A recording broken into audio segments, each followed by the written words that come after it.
അസ്സലാമു അലൈക്കും വറഹ്മത്തുള്ളാഹി തആല വബറകാതുഹു. പ്രിയപ്പെട്ട സഹോദരിമാരെ, എല്ലാവർക്കും റാഹത്തല്ലേ? മാഷാ അല്ലാ, അൽഹംദുലില്ലാ. നമ്മൾ കഴിഞ്ഞ ക്ലാസ്സിൽ അള്ളാഹുവിന്റെ 3 നാമങ്ങൾ പഠിച്ചു: അൽ ഖഹാർ, അൽ വഹാബ്, അർ റസാഖ്. നമ്മൾ ചോദിക്കാതെ തന്നെ നമുക്ക് അന്നവും ആധാരങ്ങളൊക്കെ തന്ന സർവ്വതിനെ അടക്കി ഭരിക്കുന്ന റബ്ബിനെ കുറിച്ച് നാം ചിന്തിച്ചു തുടങ്ങി അല്ലേ?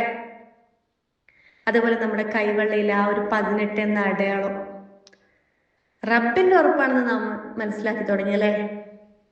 അൽഹംദുലില്ലാ, സുബ്ഹാനല്ലാഹ്. ഇന്ന് നമ്മൾ 7ാമത്തെ ക്ലാസ്സിലേക്കാണ്. നമ്മുടെ ജീവിതത്തിൽ വലിയ സങ്കടങ്ങൾക്കും പ്രതിസന്ധികൾക്കും പരിഹാരമാകുന്ന നാമങ്ങളിലേക്കാണ് ഇന്ന് നമ്മൾ കടക്കാൻ പോകുന്നത്.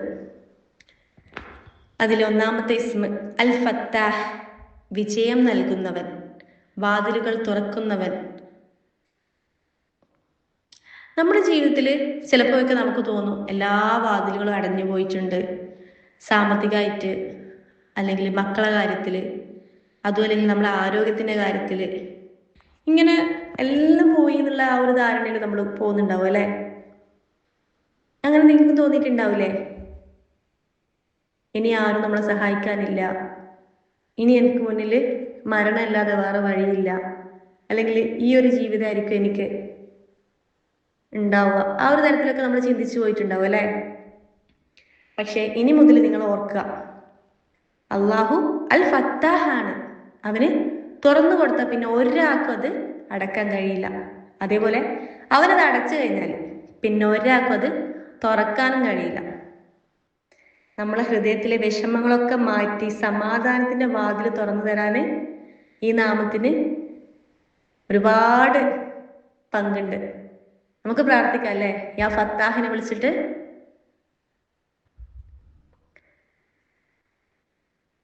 നമ്മൾ പലപ്പോഴും മാനസികമായിട്ട് തളർന്നു പോകുന്ന സമയങ്ങളൊക്കെ ഉണ്ട് അല്ലേ?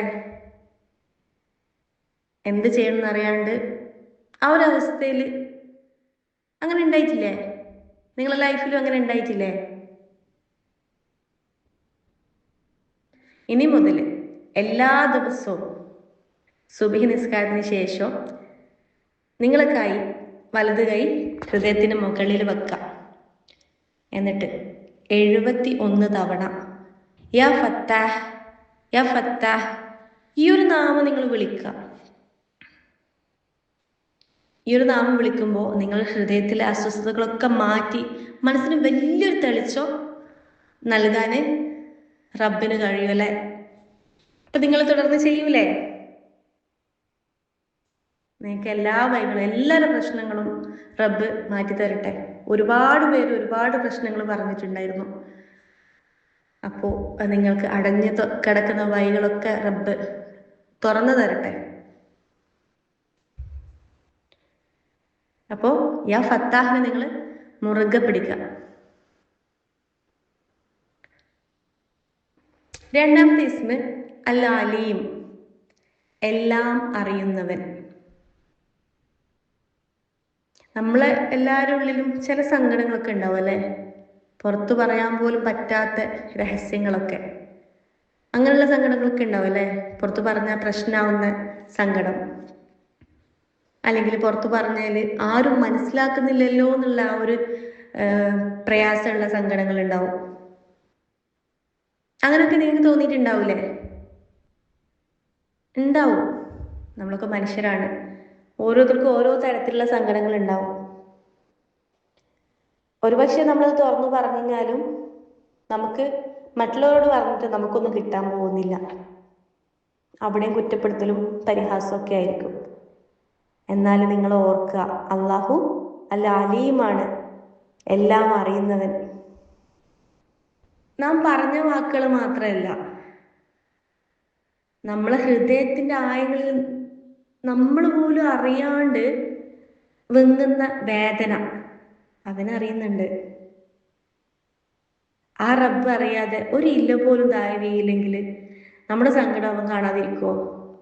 നമ്മൾ ചില കാര്യമൊന്നും പറയേണ്ട ആവശ്യമില്ല, അവനറിയുന്നുണ്ട്. പക്ഷെ നമ്മൾ അവനെ അറിയുന്നില്ല. നമുക്ക് പല പ്രശ്നങ്ങളും മറ്റുള്ളവരോട് പറഞ്ഞാൽ മാത്രം സമാധാനം ഉണ്ടാവും, സമാധാനം പോവുകയും ചെയ്യും. എന്നാൽ അള്ളാഹുവിൻ്റെ അടുത്ത് അത് പറയുന്നില്ല. നിങ്ങൾ അള്ളാഹുവിൻ്റെ അടുത്ത് പറഞ്ഞു നോക്കൂ.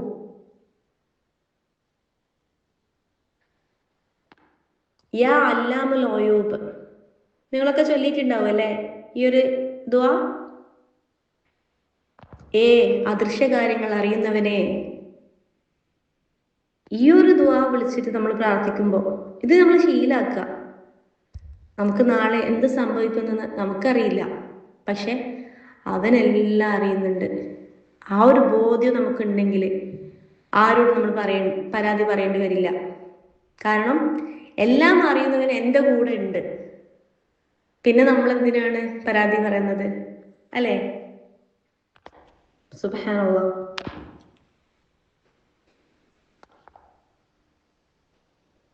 നമ്മൾ ശരിക്കും റബ്ബിനെ നമ്മൾ മനസ്സിലാക്കിയിട്ടില്ല. ഞാൻ മനസ്സിലാക്കിയിട്ടുണ്ടായിരുന്നില്ല. പക്ഷെ ഇന്ന് അൽഹംദുലില്ലാഹ് അവനെ കൂടുതൽ അറിയാനും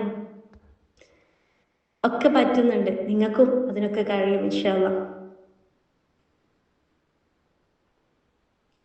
അൽ ഖാബിൽ, നിയന്ത്രിക്കുന്നവൻ അല്ലെങ്കിൽ പിടിച്ചു വെക്കുന്നവൻ.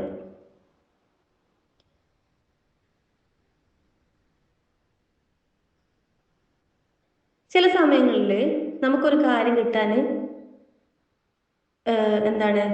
ഒരുപാട് ആഗ്രഹം ഉണ്ടാവും, പക്ഷെ അത് നമുക്ക് കിട്ടാൻ നല്ല താമസം ഉണ്ടാവും. അതിൻ്റെ പിന്നിലും അള്ളാഹു ആണ്, അൽ ഖാബിലാണ്.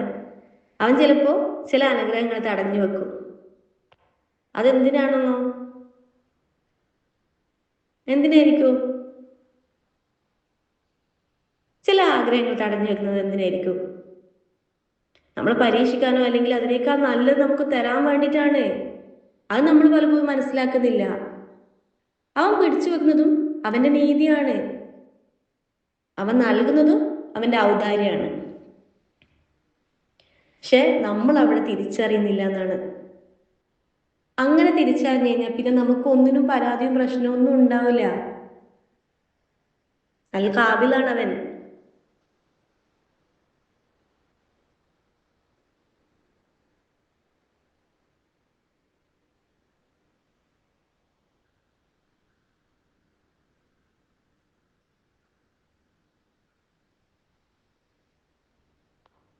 ഒരു വില്ല് പിന്നിലേക്ക് വലിച്ച് പിടിക്കൂല നമ്മള്. ഒരു അമ്പും വില്ലും വില്ലിങ്ങനെ പിടിച്ചേക്കാണ്. അമ്പ് കൂടുതൽ വേഗത്തിൽ കുതിക്കാൻ വേണ്ടിയിട്ടാണ് ആ വില്ലിനെ നമ്മളിങ്ങനെ പുറകിലോട്ട് കൊണ്ടുപോകുന്നത്, അല്ലേ? അതുപോലെയാണ് നമ്മുടെ ജീവിതത്തിലെ നിയന്ത്രണങ്ങളും. അവൻ ഇന്ന് പിടിച്ചു വെക്കുന്നത് നാളെ അത് വലിയൊരു അനുഗ്രഹമായിട്ട് വികസിപ്പിച്ചു തരാൻ വേണ്ടിയിട്ടാണ്. അത് നമ്മൾ പലപ്പോഴും മനസ്സിലാക്കുന്നില്ല. അതാണ് സത്യം. ചില സത്യങ്ങൾ അറിയാൻ വൈകുന്നുണ്ട്. അത് എന്ത് കാര്യമാണെങ്കിലും ചില സത്യങ്ങൾ അറിഞ്ഞു കഴിഞ്ഞാൽ അയ്യോ അങ്ങനെ ആയിപ്പോയല്ലോ എന്ന് ചിന്തിക്കുന്നതിന് പകരം നമ്മളിനി ഈ അസ്മാഉൽ ഹുസ്ന പഠിച്ച എല്ലാ ആൾക്കാരും എന്ത് ചെയ്യണം? എന്ത് വന്നിട്ടുണ്ടെങ്കിലും അത് റബ്ബാണെന്നുള്ള ഒരു വിശ്വാസം നമുക്ക് ഉണ്ടാവണം. നമ്മൾ മറ്റുള്ളവരെ കുറ്റപ്പെടുത്തേണ്ട ആവശ്യമില്ല. അവര് കാരണമാണ് എനിക്ക് അത് കിട്ടാത്തത്, അല്ലെങ്കിൽ അവര് കാരണമാണ് എൻ്റെ ജീവിതം ഇങ്ങനെ ആയിപ്പോന്നുള്ള പരാതിയോ പ്രശ്നങ്ങളോ പരിഭവങ്ങളോ നമ്മളിനി പറയാൻ പാടില്ല. എല്ലാത്തിനും പിന്നിലും അള്ളാഹുവാണ്. അവന് നൽകുന്നതും പിടിച്ചു വെക്കുന്നതും നമുക്ക് ഹൈറിനാണ്. നമുക്ക് ഹൈറുള്ളത് മാത്രമേ അവൻ ചെയ്യുന്നുള്ളൂ. നന്മയും തിന്മയുമായ എല്ലാ കാര്യങ്ങളും അള്ളാഹുവിൽ നിന്നാണെന്ന് വിശ്വസിക്കാൻ നമ്മൾ ഈമാൻ കാര്യത്തിൽ പഠിച്ചിട്ടുണ്ട്, അല്ലേ? നിങ്ങളൊക്കെ പഠിച്ചിട്ടില്ലേ? പക്ഷെ അത് നമ്മൾ പറഞ്ഞു പഠിച്ചിട്ട് മാത്രമേ ഉള്ളൂ, നമ്മളത് മനസ്സിലേക്ക് അങ്ങ് എടുത്തിട്ടില്ല. അതുകൊണ്ടാണ് ചില സമയങ്ങളിൽ ഈ പറഞ്ഞ ഞാനടക്കം വെറുതെ സങ്കടപ്പെട്ടിരിക്കുന്നത്. നമ്മൾ ഒരിക്കലും സങ്കടങ്ങളും സന്തോഷങ്ങളൊക്കെ എല്ലാവർക്കും ഉണ്ടാവും. പക്ഷെ ചില സമയത്ത് അതിര് കിടക്കുമ്പോൾ ഡിപ്രഷനിലേക്കൊക്കെ പോകുമ്പോൾ നമ്മൾ ഈ ഒരു അള്ളാഹുവിൻ്റെ ഇസ്മുകൾ നമ്മൾ പഠിച്ചിട്ടുണ്ടെങ്കിൽ നമുക്കൊരിക്കലും ആ ഒരു ലെവലിലേക്ക് നമ്മൾ പോകേണ്ടി വരില്ല. അതുകൊണ്ട് പ്രിയപ്പെട്ടവരെ, നമ്മുടെ ജീവിതത്തിലെ അടഞ്ഞ വാതിലുകൾ തുറക്കാൻ അൽ ഫത്താഹിനെ വിളിക്കുക.